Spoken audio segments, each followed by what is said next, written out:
Hello everybody, Conti here with another video. How to use the source clip, source tape and timeline features in the cut window of DaVinci Resolve 16.1.2. Ensure that your cut window tab is selected. Left click once.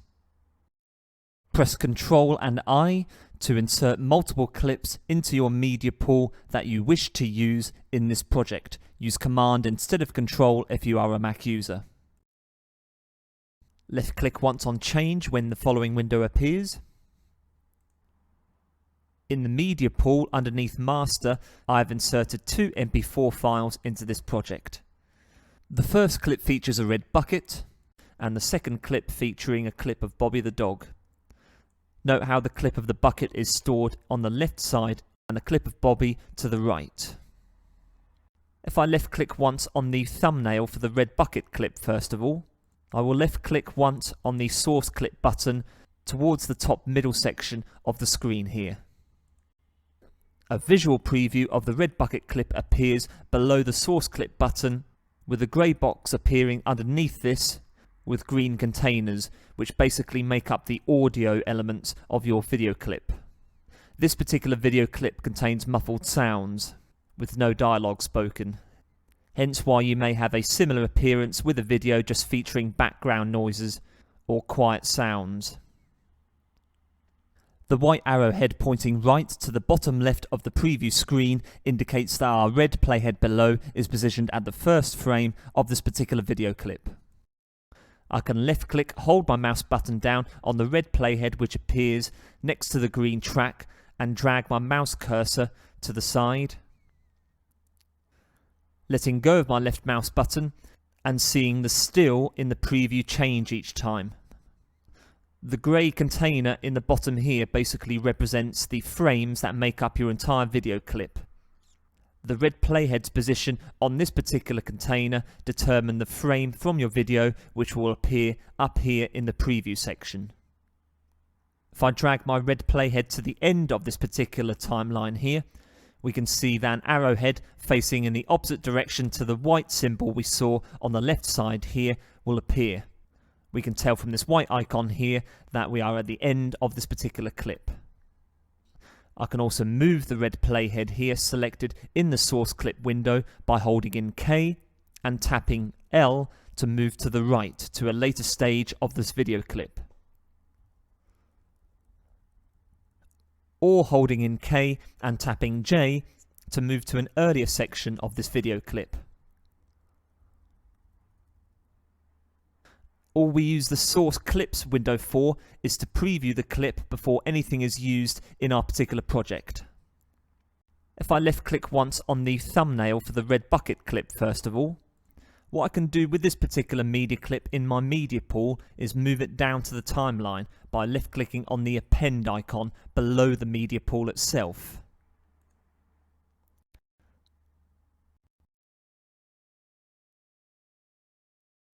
Having left clicked once, the entire clip of the red bucket tool appears on the timeline. And a thumbnail representing what appears on our project timeline will appear inside the media pool master. The bottom timeline features stills of the frames that make up the video edit on your middle timeline here, which will be part of your final video project in DaVinci Resolve. What if we only wanted to insert part of the clip from the media pool rather than the entire red bucket clip itself? I'm going to undo the append option which I just selected by holding in Control and pressing Z on my keyboard. Again, use Command instead of Control if you are a Mac user. Left clicking on my red bucket clip tool once more underneath media pool. With source clip selected, we are going to use the grey in and out points at the bottom of the timeline to make a selection of a part of this clip. Rather than moving the entire video clip to the timeline below, we are only going to append part of this file. When I left click on the in point on the preview window, a set of thumbnails appear in the same window. Each thumbnail represents an individual frame that makes up your video clip. The number in front represents how many frames these particular stills are from the in or out points of your selection on the preview window. The thumbnail with +4 here, for example, appears 4 frames from the in point of your selection. If I left click, hold and drag the in point along the source clip timeline of my red bucket video clip here,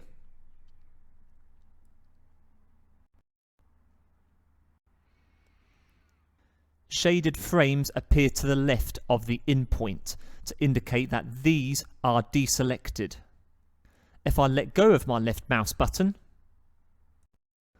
the frame images in grey now appear with negative numbers to indicate that these are frames positioned before your in pointer. If I now left click on the out pointer for my selection tool, negative numbers also show, but this time in normal colour, as these frames will be part of the selection that you make inside your cut window. If I hold my mouse button down and drag the mouse cursor to the left, we can see that later frames of the video clip are unselected and appear in grayscale. When I let go of my left mouse button, we can see these subsequent frames that would appear on the actual clip, which are deselected, appear with additional symbols to indicate that these are frames that appear at a later stage on your video clip. Anything coloured basically within these white brackets will be part of the clip that you select and can use on your cut timeline. You can deselect the selection tool by left clicking on the cross in the top left corner of your preview box. If you are uncertain about the number of frames that your video comprises of, simply left click on the thumbnail and choose the image in the bottom right corner of this, which is made up of a rectangle with 3 white dots in the middle lined up horizontally, to open up your properties. As we can see here in this example, the red bucket clip lasts for 10 seconds and 3 frames. Each second in this particular video comprises of just under 30 frames. Having shifted the first grey playhead, I'm going to do the same with the other, which is in the bottom right corner here. The still which appears in the top left corner of the preview window is showing the first frame which will appear in your particular selection, and the still which appears in the top right corner of the preview window illustrates the final frame which will appear in this particular selection, which we have made using the in and out points on this particular timeline. Note how the unselected segments of your particular video clip appear in grey. Sound can also be muted from the preview window by left clicking on the speaker icon which appears to the right of the preview section. Left click once,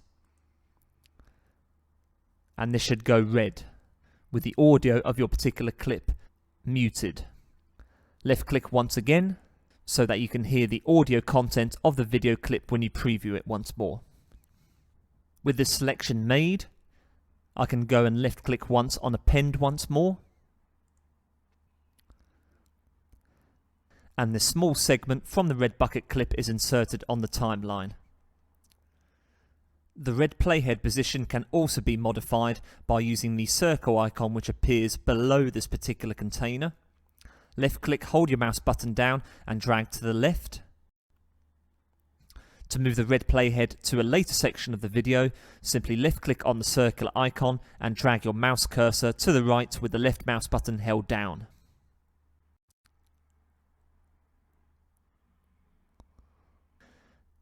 If I were to select one of the red playheads in the middle or bottom timelines instead, by left clicking once on either, note how the option above the preview window changes from source clip to timeline, as I am now interacting with the content which is going to make up my final video project, and have exited the preview section.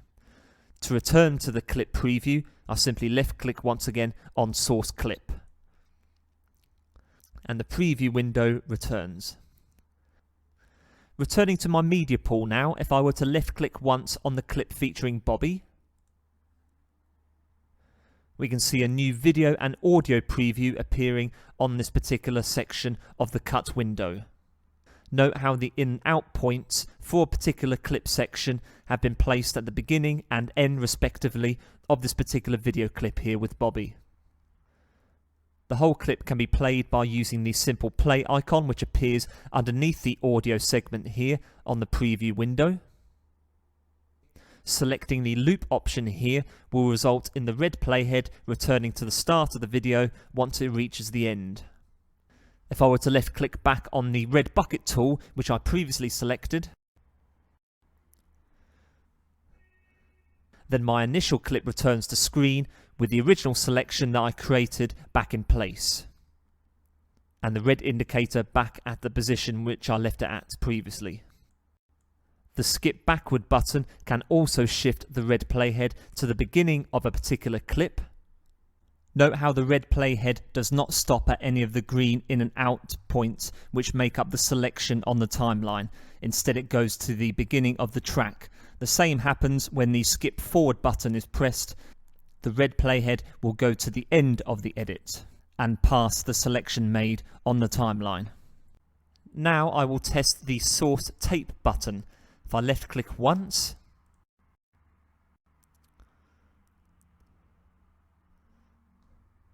the red bucket still remains on screen, but we can see some varying audio elements appear on the actual preview window itself.